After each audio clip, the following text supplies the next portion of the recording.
The wind off the divide didn't just blow, it hunted.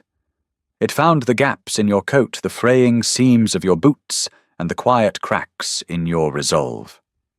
Gideon had survived it for 12 years by caring about nothing but his woodpile and his trapline. Then she walked out of the freezing mud of a dying mining camp, wrapped in a rotting blanket, and offered him the only currency she had left. A desperate proposition that shouldn't have changed a damn thing, but changed absolutely everything. The mud in the settlement of Red Dog wasn't just dirt and water. It was a slurry of mule shit coal dust, spilled whiskey, and human desperation freezing solid as the afternoon sun abandoned the valley. Gideon hated this place. He hated the smell of it, the noise of it, the way the miners looked at his furs with greedy, red-rimmed eyes. He wrenched the cinch tight on his pack horse, a sway-backed roan named Buster, who grunted in protest. Gideon didn't apologize. He lashed the last sack of flour over the canvas tarp, his knuckles white, and scarred the skin cracked from the dry cold. He wanted out. The high country was calling, promising a brutal, clean silence that this valley of desperate men could never offer. He was reaching for Buster's lead rope when the shadow fell across the frozen ruts beside him. Gideon didn't turn immediately. His hand dropped naturally casually to the heavy iron of the Colt resting against his thigh. You didn't survive a decade in the Bitterroot Range by being easily startled. I ain't got spare coin, and I ain't buying whatever you're selling. Gideon said, his voice like gravel grinding under a boot. He finally turned his head. It wasn't a drunk miner or a footpad. It was a woman, or at least the framework of one. She was swallowed in a wool coat, 3 sizes too large, the hem stiff with frozen mud. A grey wool scarf was wrapped tightly around her head, obscuring her hair and leaving only a narrow strip of face exposed. Her skin was the colour of old parchment pulled tight over high cheekbones. Her lips were bruised a pale, sickly blue. She was shivering, not the violent shaking of a fresh chill, but the deep, rhythmic tremor of someone whose core had forgotten what heat felt like. I didn't ask for coin, she said. Her voice was a rasp, brittle and dry. Gideon stared at her. He smelled her before she took another step, the sour reek of unwashed clothing wood smoke and the sharp metallic tang of severe hunger. It disgusted him. Not her, but the weakness she represented. It was a mirror reflecting the fragile edge they were all dancing on. "Then what do you want?" he asked, turning fully, now his massive frame blocking the wind. He was a giant of a man, clad in worn buckskin and a thick bear-hide coat smelling of pine-pitch old blood and solitary survival. She looked at Buster, heavily laden with winter stores. Then she looked at Gideon. Her eyes were a flat, washed-out hazel. There was no pleading in them. That surprised him. Most of the beggars in Red Dog had eyes that begged like whipped dogs. Hers just looked tired. "Take me with you." Gideon let out a short, harsh bark of a laugh. It held no humor. "Lady, where I'm going, the snow falls in fathoms, not inches. You'd be a frozen corpse before we cleared the timberline. I'll die here anyway," she stated. It wasn't dramatic. It was a simple recitation of fact. She glanced down at her boots. One was held together with twine. "Winter is closing the pass. The saloons don't want me sweeping anymore. The brothels say I'm too gaunt." She looked back up, meeting his hard stare. "I don't need a stray," Gideon growled, turning his back to her and grabbing Buster's lead. "I don't talk, I don't share, and I sure as hell don't carry dead weight." He took a step, the mud crunching like broken glass under his boots. "I'm not worth much, sir, but I can cook." The words hit his back soft, but distinctly carrying over the howling wind. Gideon stopped. He didn't want to. His brain screamed at him to keep walking, to put a mile of steep trail between him and this walking casualty. He thought of his cabin. He thought of the endless nights of charred salt pork beans boiled until they tasted like dirt and coffee that tasted like burnt rust. He ate for fuel, never for pleasure. The sheer concept of a hot, well-made meal was a luxury he had abandoned alongside his former life. He stood frozen for a long, agonizing moment. He hated himself for the hesitation. It was a crack in his armor. He turned slowly. She hadn't moved. She was waiting for the rejection, bracing for it. "What's your name?" he muttered.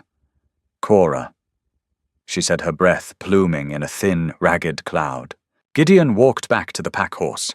He dug under the canvas tarp, his thick fingers blindly searching until he found a heavy, tightly rolled Hudson Bay blanket. He pulled it free and tossed it at her. It hit her chest heavily, and she stumbled back half a step, catching it with clumsy, freezing fingers. "Wrap that around you," Gideon said, his tone thick with irritation. He wasn't doing this to save her. He told himself he was just tired of his own awful cooking. "You walk behind the horse. You fall behind, I don't stop. You drop dead, I push you off the trail so the wolves don't track us. You understand?" Cora clutched the thick wool to her chest. She didn't smile. She didn't offer a tearful prayer of thanks. She just gave a single, stiff nod. "I understand." "Then let's go." The trail out of Red Dog wasn't a road. It was a scar cut into the flank of the mountain, a rocky, treacherous spine that wound upward into the merciless grey sky. The wind here didn't howl, it shrieked. It threw fists of ice crystals that felt like birdshot against exposed skin. Gideon walked point, leaning into the incline, his heavy boots finding purchase on black ice and loose shale with the mindless certainty of a mountain goat. Buster plodded behind him, the lead rope taut, and behind Buster came Cora. Gideon didn't look back. Looking back was a weakness, but his ears trained to hear the snap of a twig at 50 yards tracked her every movement. He heard the agonizing rhythm of her boots. Scuff-slip thud. She was dragging her left foot slightly. He heard her breathing. It was terrible. A wet, rattling wheeze that clawed its way out of her throat. "She's going to die right here on the ridge," he thought, irritation flaring hot in his chest. "I'm going to have to drag a corpse into the brush." He hated the guilt that threatened to well up inside him. He hadn't forced her to come. He had warned her, but the vast, indifferent wilderness didn't care about warnings. 40 minutes into the climb, the sound of her footsteps stopped. Gideon swore under his breath, a vicious, ugly string of curses. He halted, wrapping the lead rope around a stunted pine, and turned around. Cora was on her knees in the snow. She had a hand pressed to her chest, her head bowed beneath the heavy wool blanket. She looked like a collapsed tent. Gideon stalked back down the trail, his shadow falling over her. He didn't offer a hand. "Get up," he said. The wind snatched the words, but the harshness remained. She didn't move for a long second. Then slowly, painfully, she lifted her head. Her face was chalk white, the blue of her lips stark and alarming. A thin trail of drool or snot had frozen on her chin. It wasn't a pretty sight. It was the ugly, pathetic reality of a body giving up. I just need a minute." She gasped, the words barely audible. "You take a minute here, your blood stops moving. You freeze to the rock. Get up." "I can't." It was a whisper, a surrender. Gideon felt a surge of raw anger, not at her but at the universe for putting him in this position. He reached down, grabbing the thick collar of her oversized coat, and hauled her to her feet with one violent jerk. She cried out a small, broken sound of pain. "I told you!" Gideon snarled, his face inches from hers. He could smell the stale rot of her breath, the smell of a body cannibalizing itself. "I don't stop. You said you could cook. You can't cook if you're dead. Now put one foot in front of the other, or I leave you here." He let go of her coat. She swayed, nearly collapsing again, but her hand shot out and gripped the canvas packs on Buster's side to steady herself. She looked at Gideon. The absolute exhaustion in her eyes was momentarily replaced by a flicker of something else. Not anger, defiance. It was weak, barely a spark in the damp ashes of her spirit, but it was there. She didn't say a word. She just adjusted her grip on the pack horse's ropes, using the animal as a crutch, and took a shuddering step forward. Gideon turned back around and resumed the climb. His chest felt tight. He told himself it was the altitude. For the next 3 hours, the only sounds were the wind, the creak of leather, and the agonizing, persistent scraping of Cora's boots. Gideon slowed his pace by a fraction of a mile an hour. He would never admit it, not even to himself. He pretended he was resting the horse.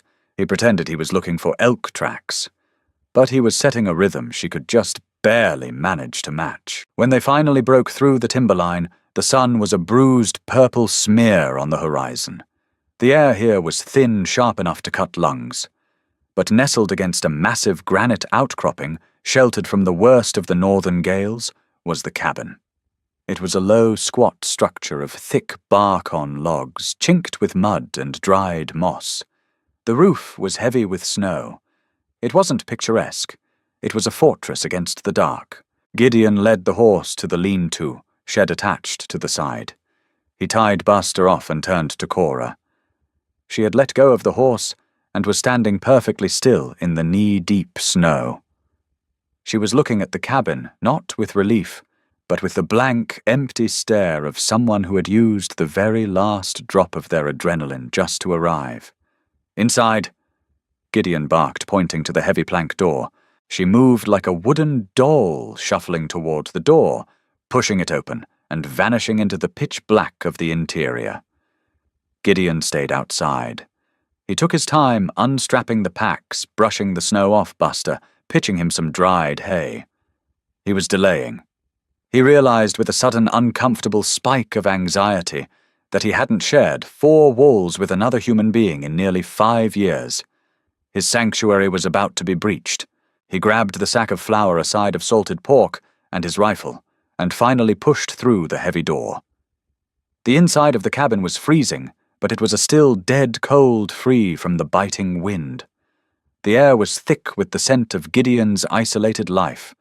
Dried animal hides, old wood ash, gun oil, and the sharp, musky smell of unwashed wool. Cora was standing exactly where she had stopped when she walked in just 2 feet past the threshold, clutching her blanket in the dark. Gideon set the supplies on the heavy gouged wooden table in the center of the room. He moved to the stone hearth, striking a sulfur match against the mantel. He touched the flame to a nest of dry pine needles and kindling he'd prepared that morning. The fire caught quickly, casting long, dancing shadows against the log walls. The flickering orange light revealed the harshness of the room. A narrow cot in the corner covered in bear furs, a single cast-iron stove, racks of drying herbs and jerky hanging from the rafters. It was violently Spartan. "Sit," Gideon commanded, gesturing to a sturdy 3-legged stool near the hearth. Cora shuffled over and sat. She was still shivering, but she began to slowly unwrap the heavy scarf from her head. When it fell away, Gideon saw her hair for the first time.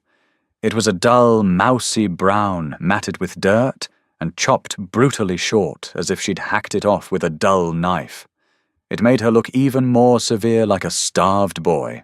Gideon grabbed a tin cup, scooped snow from a bucket near the door, and set it on the warming cast-iron stove. "Drink hot water when it melts. Don't guzzle it. It'll shock your stomach." He walked over to the table and used his hunting knife to slice the twine on the burlap sacks. He pulled out the hardened block of salt pork, a small cloth bag of dried pinto beans, 3 wrinkled sprouting potatoes, and an onion that had seen better days. He looked at the meager pile of ingredients. It looked like survival. It looked like despair. He stepped back and crossed his arms over his massive chest, leaning against the rough log wall. He looked at Cora. "You said you could cook." He challenged, his voice low. Cora looked at the table. She looked at the raw, ugly ingredients. Then slowly she stood up. She let the heavy Hudson Bay blanket slide from her shoulders, pooling on the floor. Underneath the oversized men's coat, she was skeletal. But as she stepped toward the table, something subtle shifted in her posture. The trembling in her hands didn't stop, but it changed frequency. It wasn't just cold anymore. It was the nervous energy of a craftsman being handed their tools. She didn't look at Gideon. She looked at the iron skillet hanging on the wall. She reached for it, her fingers wrapping around the handle. "Where is your salt?" she asked. Her voice was still a rasp, but the hesitation was gone. Gideon pointed to a small wooden box on the shelf. Cora took his hunting knife from the table. Gideon tensed slightly as she picked up the blade, an instinctive reaction, but she didn't even glance his way. She moved to the salt pork. The knife which Gideon used for skinning deer looked comically large in her frail hand, but the moment the steel touched the meat, she transformed. It was muscle memory. It was an old religion returning to a lapsed believer. She didn't just hack at the meat like Gideon did. She sliced it into precise, even ribbons. The rhythmic thwack, thwack, thwack of the blade hitting the wooden table was the first domestic sound this cabin had heard in a decade. She tossed the pork into the dry skillet and set it over the hot center of the stove. As the fat began to render, a violent, aggressive sizzle filled the room. The smell of melting grease and salt hit the air. Gideon felt his stomach clench. His mouth watered so intensely it physically hurt. He stayed leaning against the wall, watching her from the shadows. He noticed the dirt ingrained in the knuckles of her hands, the bruises on her wrists. But he also noticed the economy of her movement. She didn't waste a single step. While the pork crisped, she tackled the sad, wrinkled potatoes. She peeled them paper-thin, saving the flesh, and cubed them perfectly. She diced the old onion, her eyes barely watering. She pushed the crisped pork to the side of the skillet and dropped the onions into the rendered fat. Hiss. The scent shifted. The sharp bite of the onion caramelized instantly in the hot pork fat, creating a rich, deeply savory aroma that permeated the heavy, stale air of the cabin. It smelled like home. The realization hit Gideon like a physical blow. He hated the word. Home was a place where people died. This was just a shelter. But the smell was intoxicating. Cora worked in absolute silence. She added the potatoes, tossing them in the fat. She found a pinch of dried thyme in one of his jars and crushed it between her palms before sprinkling it in. She added water from the bucket, creating a thick, bubbling broth, and finally the beans she had quickly sorted and rinsed. Then she stepped back. She wiped her dirty hands on the hem of her oversized coat and stood waiting by the stove. The cabin was silent, except for the rhythmic, comforting bubbling of the stew. The harsh edges of the room seemed to soften in the steam rising from the skillet. 20 minutes later, Cora took 2 tin bowls from the shelf. She ladled the thick, dark stew into them. She set one on the table near the edge. She took the other, retreated to her stool by the hearth, and sat down. Gideon pushed off the wall. He walked to the table. The bowl was radiating heat.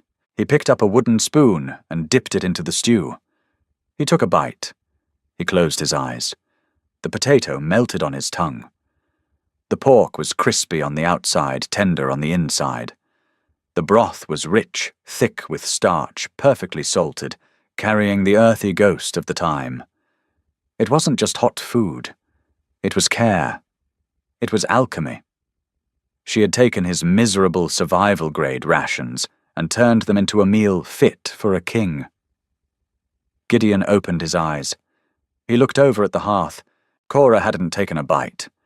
She was holding her bowl with both hands, letting the heat seep into her frozen bones, watching him, waiting for a verdict. Gideon looked down at his bowl.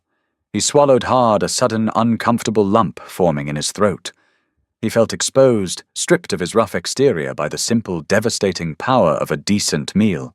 "It's—" Gideon started, his voice rougher than usual. He cleared his throat.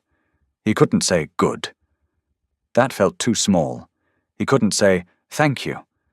That felt too dangerous. "It'll keep us alive," he finally grunted. He sat down heavily on the bench and began to eat, shoveling the food into his mouth, refusing to look at her again. From the hearth he heard a sound.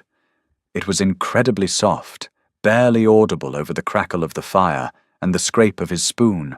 It was a small, ragged exhale, the sound of a woman for the first time in a long time realizing she wasn't going to die today. Winter didn't just arrive, it slammed the door shut and swallowed the key.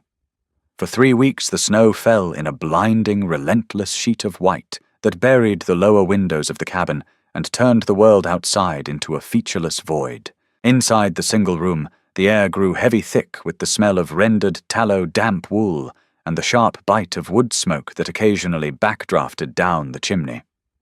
They existed in a brutal, silent choreography. Gideon woke before dawn. He would lay in the dark on his narrow cot listening. For 12 years the only sound in the blackness had been his own breathing. Now there was a second rhythm. Cora slept on a pallet of old blankets near the stove, her breathing less ragged than it had been in Red Dog, but still holding a faint wet rattle that grated on Gideon's nerves. He hated that he listened for it. He hated that when it hitched his chest tightened until it smoothed out again. He would rise, pulling his heavy boots on with stiff, cold fingers. He wouldn't speak. He'd stoke the fire, check the water bucket always frozen solid at the top, and step out into the shrieking wind to dig out the wood pile and check the close snares. When he returned, dusted in snow and smelling of pine and frost, breakfast would be ready. It was never a feast. They were rationing carefully. But Cora possessed a terrifying ingenuity. She took the dried apples Gideon usually chewed like shoe leather and reconstituted them with a pinch of salt and snow water, mashing them into a warm, tart paste that made the hardtack bearable. She found a sack of old split peas in the back of the root cellar Gideon had ignored for 3 winters and boiled them into a thick grey sludge that tasted surprisingly like roasted garlic. They ate in silence. The only sounds were the scrape of wooden spoons against tin bowls and the howling wind rattling the heavy door on its iron hinges. Gideon kept waiting for her to break. He knew the pattern of stranded people. He'd seen miners snowed in before. First came the pacing, then the nervous chatter, then the paranoia, and finally the screaming matches over nothing at all.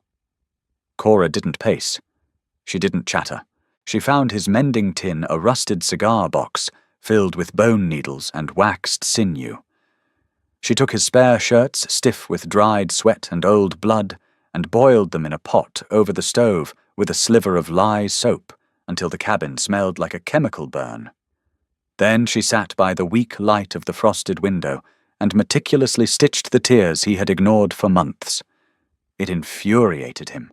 "Leave the gear alone!" he barked one afternoon. He had just come in from checking the horse. His beard was crusted with ice, his mood foul from the biting wind. Cora didn't flinch. She was sitting on the 3-legged stool, a heavy leather gauntlet resting on her lap, a needle halfway through a torn seam. She stopped the needle held mid-air and looked up at him. Her eyes were that same flat, washed-out hazel. "The wind comes through this tear," she said, her voice quiet, dry as kindling.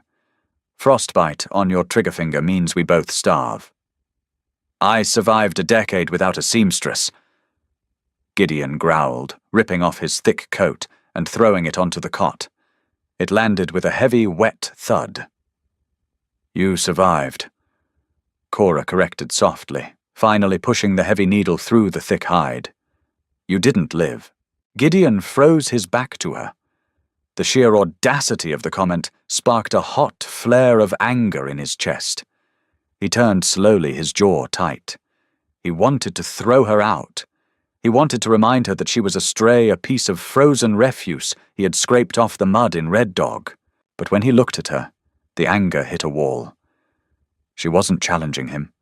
Her shoulders were hunched, her head bowed back over the gauntlet. She looked small, frail, and entirely absorbed in the repetitive motion of the needle. She was right. The tear in that glove had cost him 2 layers of skin last January.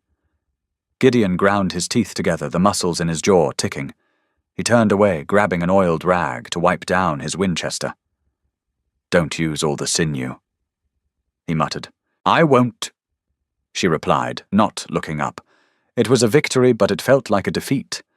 The cabin, once his impenetrable fortress, was shrinking.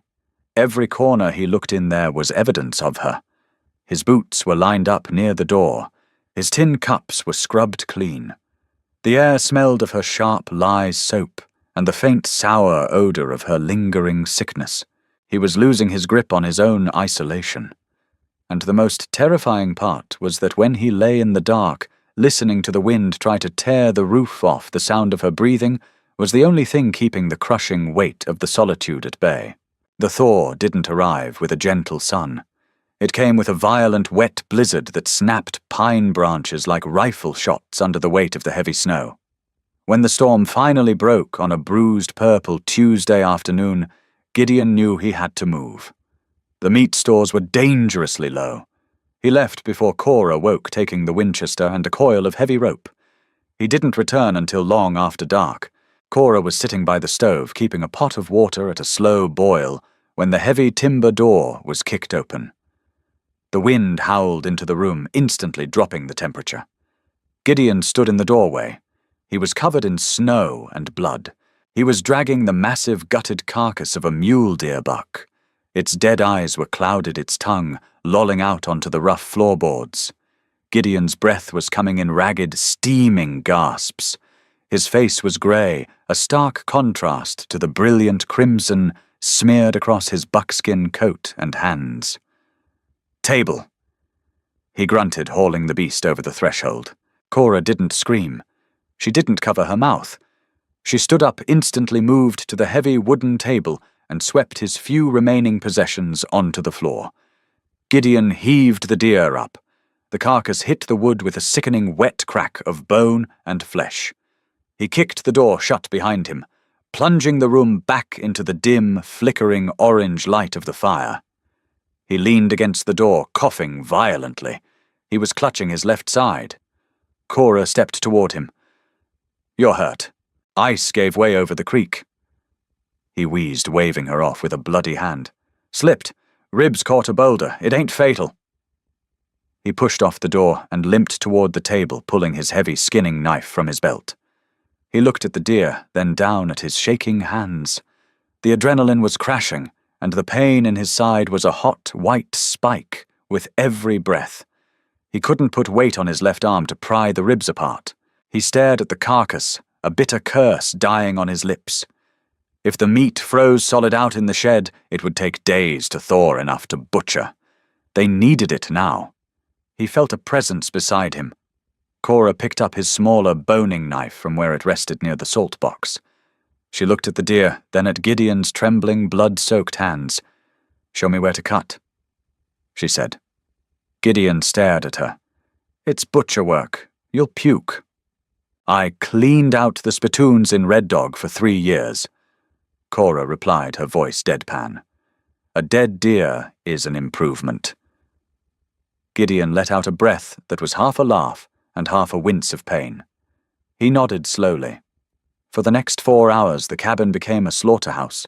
The smell was overpowering, the heavy metallic copper tang of fresh blood, the earthy musk of the hide, and the slick waxy scent of raw tallow.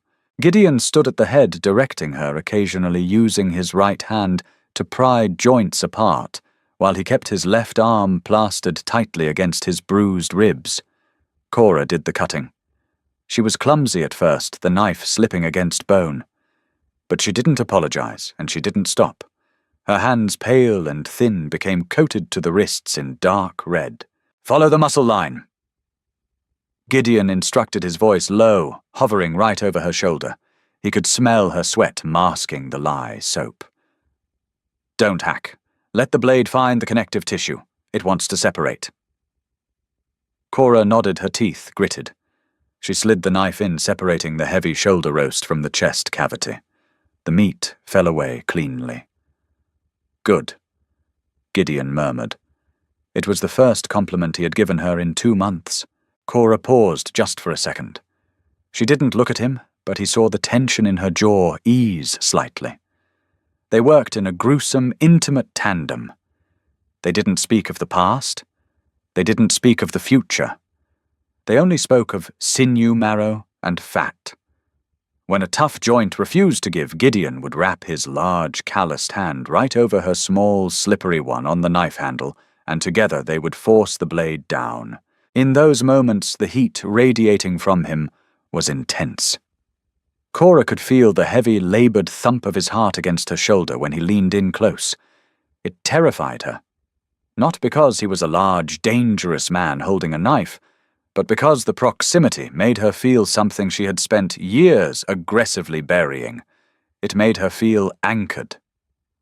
By midnight, the table was piled high with dark, red cuts of meat. The floor was slick. Cora dropped the knife. Her hands were shaking violently, the muscles cramping from the sustained exertion. She was covered in gore, her oversized coat stained black in the dim light. Gideon stepped back, wiping his brow with the back of a cleanish forearm. He looked at the meat, then at her.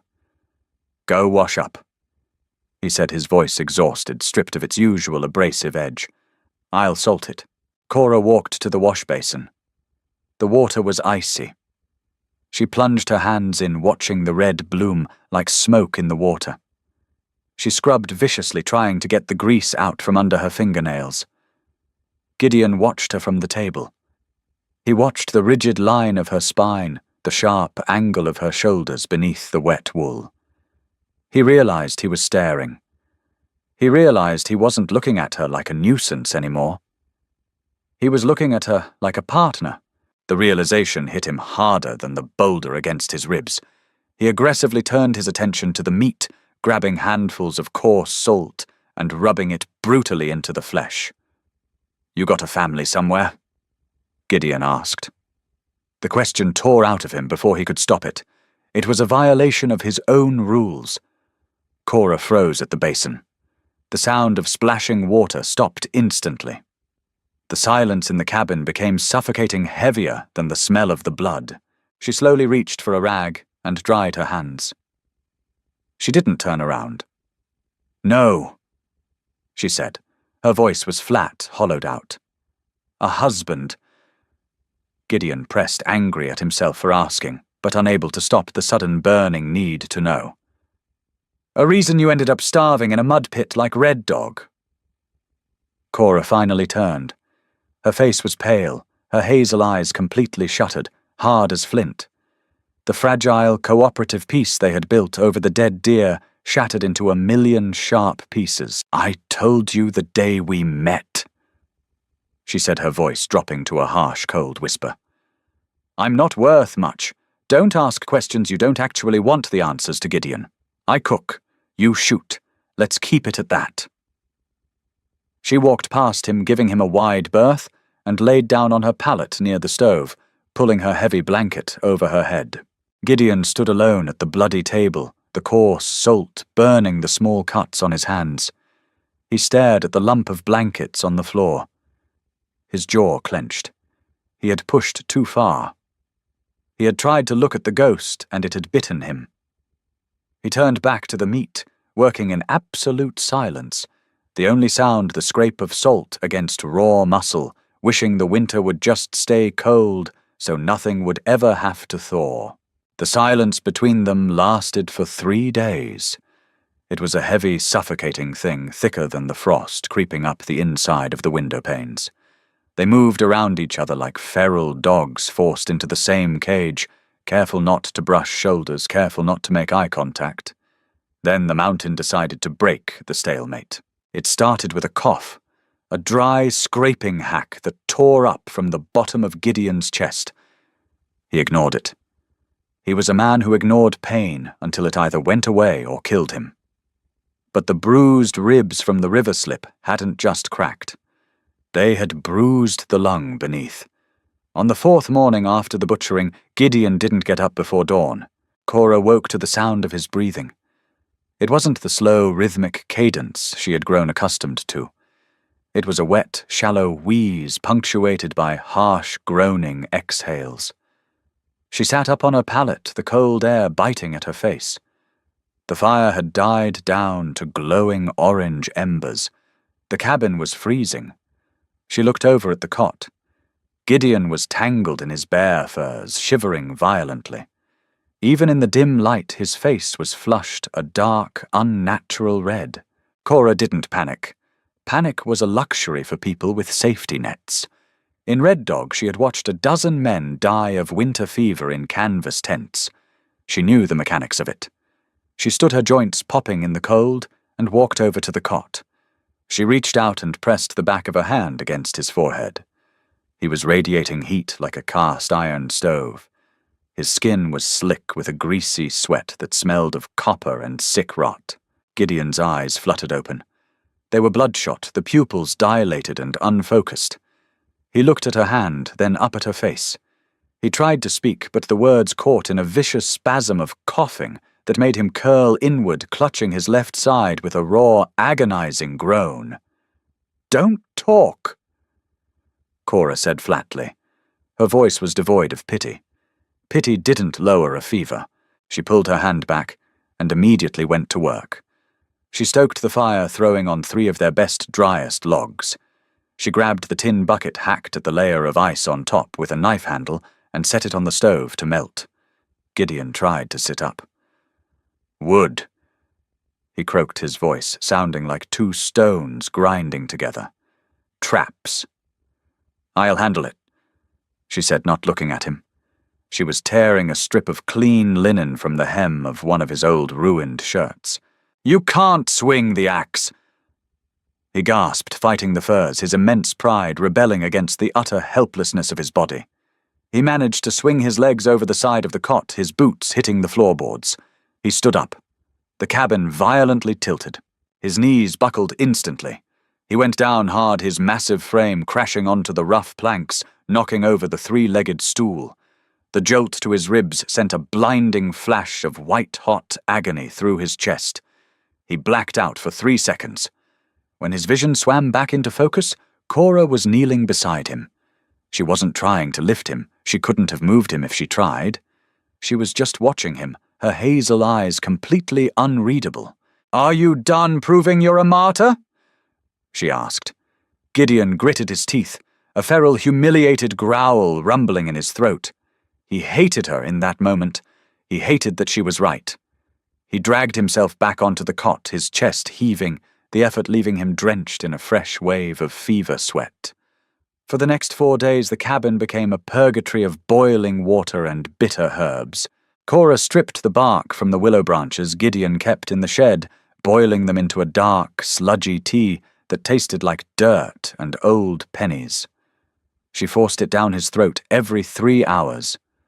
When the fever spiked in the dead of night, making him thrash and mutter delirious nonsense about avalanches and dead horses, she sat by the cot, laying cold, wet rags across his burning forehead and the pulse points of his thick neck. He fought her. In his delirium, his massive hands would grab her wrists, bruising the pale skin, trying to push her away. She didn't flinch. She just waited until his grip loosened, then replaced the rag. The hardest part wasn't the nursing. It was the wood. The stove was a hungry beast. Without it, they would freeze in hours. On the 2nd day, the indoor pile ran out. Gideon lay drifting in a fever dream, vaguely aware of the heavy timber door opening and closing. He heard the howling wind. Then he heard it. Thwack. Pause. Thwack. Clatter. It was the sound of the heavy splitting maul hitting frozen pine. It was an erratic, desperate rhythm. He forced his eyes open, staring at the ceiling. He knew how heavy that maul was. He knew how the shock of hitting frozen wood vibrated up the hickory handle and tore at the tendons in your forearms. He pictured her out there in the lean-to, swallowed by his oversized coat, trying to swing a piece of iron that weighed nearly a quarter of what she did. A profound, suffocating wave of guilt crashed over him, hotter than the fever. He was the provider. He was the mountain man. She was a stray. Yet here he was, flat on his back, kept alive by the sheer, stubborn grit of a woman he had fully expected to die on the trail a month ago. When she finally came back inside, she was carrying 3 split logs. She dropped them by the stove. She was shaking violently, her breathing a ragged, wet rattle. Her hands, when she took off his heavy leather gauntlets, were blistered and bleeding at the webbing of her thumbs. She didn't look at him. She just loaded the stove, poured another cup of willowbark tea, and walked over to the cot. Gideon looked at her bleeding hands. He looked at the deep, exhausted purple bruises under her eyes. "Drink," she ordered, holding the tin cup to his lips. He didn't argue. He drank the bitter sludge. He tasted the dirt. He tasted the willow. And for the first time in 12 years, he tasted absolute, unvarnished gratitude. The fever broke on a Tuesday. Gideon woke to the sound of dripping water. The brutal, cold snap had finally cracked. The ice on the window was receding, leaving a blurry, watery view of the grey sky. He lay perfectly still, assessing the damage. His chest felt hollowed out, a dull ache replacing the sharp agony of the bruised lung. His muscles were weak, trembling slightly just from the effort of breathing, but his skin was cool.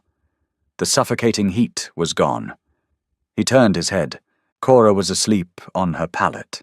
She was curled into a tight ball, her knees pulled to her chest under the heavy blanket. She looked smaller than she had in Red Dog. The meager weight she had gained from the deer meat had been entirely cannibalized by the sheer physical toll of keeping them both alive. Gideon sat up slowly. The room didn't spin. He swung his legs over the side of the cot and stood. He had to brace his hand against the wall, his legs shaking like a newborn calf's, but he stayed upright. He walked to the table. The water bucket was full. The wood box was stacked high with clumsily split, jagged pieces of pine. The cabin was clean. He looked back at Cora. He saw the hem of her coat hitched up slightly above her ankles. He stopped. The twine holding her left boot together had finally given way. The leather sole had completely detached. To compensate, she had wrapped her foot in layers of dirty, blood-stained linen, the same linen she had used to wash his fever sweat. Gideon stared at the ragged bundle. A heavy, twisting knot formed in his gut. She had gone out into the freezing mud and snow to chop his wood with a rag for a shoe. He moved quietly to the corner where he kept his supplies. He pulled out the thick, tanned hide of the buck they had butchered. He grabbed his sharpest knife, his awl, and the tin of waxed sinew. He carried them to the table and sat down. For 2 hours, the only sound was the soft shk-shk of the whetstone against the steel blade and the dripping of the melting snow outside. When Cora finally stirred, she woke with a start, a sharp intake of breath. Her eyes darted to the empty cot, panic flaring in them for a fraction of a second before she saw him at the table. She sat up slowly, wiping a hand across her exhausted face. "You're out of bed." "Fever broke," Gideon said, not looking up. He was carefully scoring a line into the rough side of the deer hide. Tea tasted like horse piss, but it worked. It was a peace offering, a clumsy one wrapped in gravel and grit, but a peace offering nonetheless. Cora pushed the blanket off. "I'll heat some broth. You need fat. You lost weight." "Sit down," Gideon commanded. It wasn't a bark this time. It was a low, steady instruction. Cora paused halfway to the stove. She looked at him wary. Gideon set the knife down. He picked up a piece of charcoal from the hearth. "Bring that stool over here, and bring your foot." She frowned, confusion wrinkling her pale forehead. "What?" "The boot, Cora. It's a corpse. You can't walk in rags when the spring mud hits. Bring your foot here." He tapped the clean wooden surface of the table. Cora looked down at her wrapped foot. A flush of colour embarrassment, perhaps, or pride crept up her neck. She hated being a charity case. She had proven her worth. She didn't want handouts. "It's fine. It keeps the frost off," she muttered, turning toward the stove. "I didn't ask if it was fine. I said sit." Gideon's voice held a quiet authority. "You chopped my wood. You kept my fire going. Let me do my job." Cora stopped. She looked at the broad expanse of his back, the hunch of his shoulders. She heard the unspoken debt in his voice. Slowly she walked over, pulling the stool up opposite him. She lifted her left leg, resting her heel on the edge of the table. Gideon reached out. His hands were massive, scarred, and still stained faintly brown around the cuticles from the butchering. He took her ankle. Cora stiffened at the contact. His grip was firm, but startlingly gentle. He didn't treat her leg like a piece of meat. He held it with the careful reverence of someone handling something fragile. He methodically unwrapped the blood-stained linen. The smell of stale sweat and old dirt rose up, but Gideon didn't flinch. He revealed her foot. It was small, the skin translucent and bruised blue across the instep. The heel was heavily calloused, cracked and bleeding in 2 places. Gideon traced the charcoal around the sole of her foot, marking the wood of the table. The scratch of the carbon was loud in the quiet room. "My father was a cobbler?" Cora said suddenly. The words hung in the air. Gideon stopped moving the charcoal hovering a 1/4 inch above the wood. It was the first voluntary piece of information about her past she had offered in 2 months. "St. Louis." She continued, her voice devoid of emotion, as if reading a telegram belonging to a stranger. "He made riding boots for the cavalry officers. Beautiful things, polished cherry leather, brass brads." Gideon didn't look up at her face. He kept his eyes on her battered foot. "What happened?" he asked, his voice a low rumble. "The officers stopped paying. The bank took the shop. He started drinking his breakfast." Cora gently pulled her foot back off the table. "He sold my mother's ring for a bottle of rye. He tried to sell me to a saloon owner for a barrel of it. I left in the night, kept walking west until the road stopped." She didn't cry.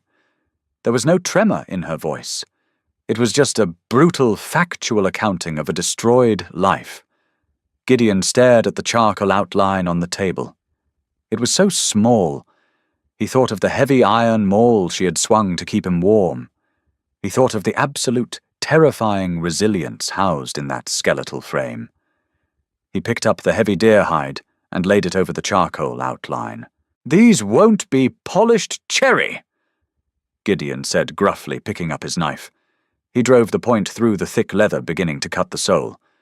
"They won't have brass brads. They'll be ugly as sin." He looked up, then meeting her washed-out hazel eyes. The harshness in his own gaze had completely vanished, replaced by a fierce, undeniable respect. "But they won't break," he finished, "and they'll walk you anywhere you decide you want to go." Cora held his gaze. For the first time since she had walked out of the freezing mud of Red Dog, the corners of her bruised lips twitched. It wasn't a full smile, but it was a thaw. "Make sure you leave room for thick socks," she whispered, turning back to the stove to heat the broth. Spring in the Bitterroots didn't arrive with a gentle green whisper. It broke like a dam. By early May, the deafening silence of the winter snowpack was replaced by the violent roaring rush of meltwater. Every creek was a churning artery of brown mud and broken pine limbs. The air lost its sharp, sterile bite, turning heavy and wet-smelling of crushed ferns, thawing soil, and the sharp musk of returning wildlife. Inside the cabin, the heavy gloom had finally lifted. The door stood open during the daylight hours, letting the pale sun wash across the gouged floorboards. Gideon sat on the chopping block in the lean-to, a bone awl resting on his knee. Beside him sat a pair of the ugliest boots ever constructed by human hands. They were thick knee-high moccasins made from the winter buck the hide smoked over green willow branches to waterproof it until it smelled like a campfire. The soles were double-layered, stuffed with dried moss for insulation, and stitched with heavy, waxed sinew. They looked like bear paws. Gideon picked one up, running a calloused thumb over the seam. It was watertight. He knew because he'd left them sitting in a bucket of snowmelt overnight. He stood his ribs pulling with a dull, distant ache that reminded him of the fever, and walked back into the cabin. Cora was at the stove. She wasn't boiling dried peas anymore. The morning hunt had yielded a pair of grouse, and the cabin was filled with the rich, peppery smell of roasted fowl and wild spring onions she had dug from the thawing banks. She wore a different shape now. The skeletal frame had filled out. The hollows under her cheekbones were gone, replaced by a wind-burned flush. Her chopped hair had grown into a thick, messy crop that curled slightly around her ears. Gideon dropped the heavy boots on the table. They hit the wood with a dull, heavy thud. Cora turned from the stove, a wooden spoon in her hand. She looked at the boots, then at Gideon. "Try them on," he said, turning away immediately to hang his rifle on the wall hooks. He didn't want to watch her. He was terrified they wouldn't fit, that the heel would pinch, that his rough hands had failed to translate the delicate charcoal outline into something a human being could actually wear. Cora set the spoon down.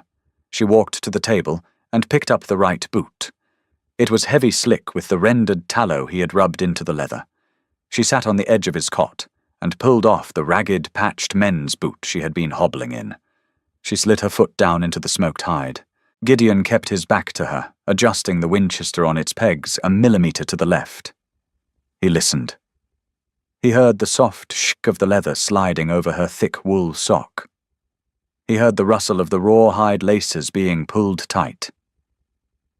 "Well," he grunted, refusing to turn around. Cora stood up. She took a step, then another. The thick moss soles absorbed the impact against the hard floorboards. "They don't pinch," she said. Her voice was quiet. Gideon finally turned. She was looking down at her feet, rocking slightly from heel to toe. The boots swallowed her calves, bulky and ridiculous beneath the hem of her skirt. "They're ugly," Gideon muttered, suddenly hyper-aware of his own crude craftsmanship. Cora looked up. Her hazel eyes caught the afternoon sunlight pouring through the open door. "They're the most beautiful things I've ever owned." Gideon felt a strange, tight knot form in his throat. He cleared it aggressively, stepping past her towards the open door. "Trail's muddy. They'll keep the wet out. Grouse smells done." They ate in a new kind of silence that afternoon. It wasn't the suffocating, tense quiet of January, nor the exhausted, sick silence of February. It was the heavy, pregnant silence of an approaching deadline. The pass was clearing. The snow was retreating to the jagged peaks. The world below was opening up again. That night, lying on his cot, Gideon listened to the sound of the rushing creek outside. Winter was the great equalizer. It trapped you, forced you to survive. But spring meant choices. Spring meant movement. Cora had her strength back. She had a warm coat. She had boots that wouldn't break. She'll head for the wagon roads, Gideon thought, staring at the pitch-black ceiling. She's a city woman, a cobbler's daughter. She belongs where there's brick and glass, not dirt and blood. He closed his eyes, ignoring the hollow, sinking feeling in his chest. He had survived 12 years alone. He could survive 20 more. He just had to let the stray go. 3 days later, the morning air was crisp and painfully clear. The sky was a vibrant, bruising blue. Cora was washing the tin breakfast plates in the basin when she heard the heavy jingle of tack outside. She wiped her hands on her apron, a piece of canvas she had fashioned a month prior, and stepped out the door. Gideon was standing in the mud. Buster was saddled. This wasn't his hunting saddle. It was the heavy pack saddle draped with canvas panniers. Gideon was methodically tightening the cinch, his massive shoulders tense under his buckskin coat. "I didn't hear you say you were heading to the lower valley," Cora said, leaning against the doorframe. Gideon didn't look at her. He pulled the leather strap viciously tight, making the roan grunt. "I'm not." He walked around to the side of the horse, reaching into the shed to drag out a heavy burlap sack. He hoisted it up and dropped it into the right pannier. It landed with a heavy, dusty thud. "That's 40 pounds of flour," Gideon said, his voice flat, devoid of any inflection. 10 pounds of dried venison, salt, some matches in a wax tin, a blanket. Cora's hands slowly dropped to her sides. The colour began to drain from her face. "What are you doing, Gideon?" Gideon finally stopped moving. He rested his heavy hand on the saddle horn, staring at the mud between his boots. He had rehearsed this. He had built the wall back up brick by brick over the last 3 nights. "Pass is clear down to Red Dog," he said, forcing the gravel back into his voice. "From there, it's a 2-day ride to the Bozeman Trail. Wagon trains will be coming through by the end of the month. They always need cooks. You take the roan. You leave him at the livery in Red Dog. Tell the smithy he belongs to Gideon. I'll fetch him come autumn." He expected tears. He expected gratitude. He expected relief. He didn't expect the heavy wooden bucket to hit the ground with a cracking thud. Gideon snapped his head up. Cora had walked off the porch. She didn't look frail anymore.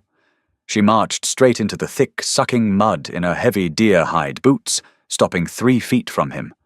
Her hazel eyes were wide, but not with fear. They were burning with a quiet, terrifying rage.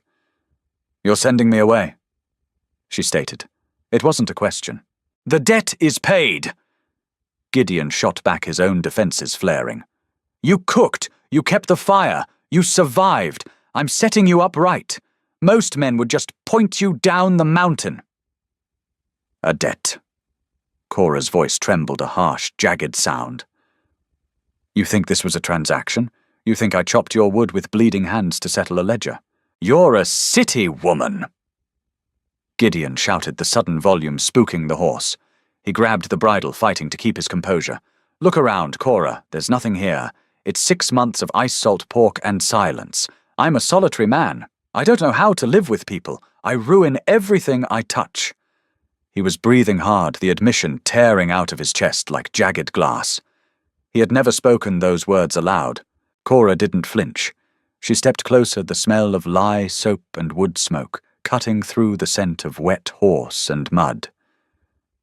"You didn't ruin me," she said, her voice dropping to a fierce, steady whisper. She reached out. Gideon tensed, expecting a slap. Instead, her hand, small and scarred with faded blisters, clamped onto the thick canvas of his coat, right over his chest. She grabbed a fistful of the heavy buckskin and gave it a sharp, violent yank. Gideon stumbled a half-step forward, completely off-balance, his massive frame suddenly very close to hers. "My father ruined things," Cora said, looking directly up into his eyes. "Red Dog ruined things. You gave me a knife and told me to cut my own meat. You made me boots so I wouldn't freeze." She let go of his coat. She turned to the horse. With quick, angry movements, she unbuckled the canvas pannier.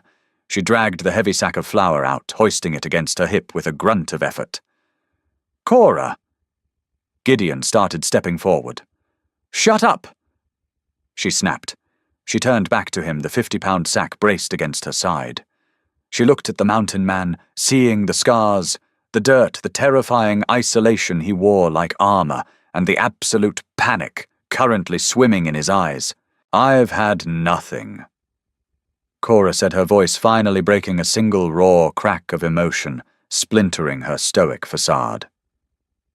"I know exactly what nothing looks like, Gideon. This—" She gestured around the muddy clearing, the squat log cabin, the woodpile, and finally to him. "This isn't nothing." She turned her back to him and marched through the mud, carrying the flour up the wooden steps and back into the cabin. Gideon stood frozen in the spring air. He looked at the half-empty saddlebags. He looked at the open cabin door. He heard the heavy sack hit the floorboards inside. Then he heard the clatter of the cast-iron skillet being dragged across the stovetop. The wind blew down from the snow-caps, rustling the newly budded pines. Gideon reached out, resting his hand on Buster's neck.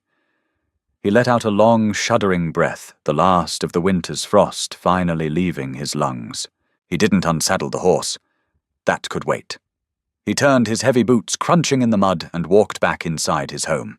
If Gideon and Cora's fierce, unspoken bond kept you warm through the bitter high-country winter, don't ride off just yet.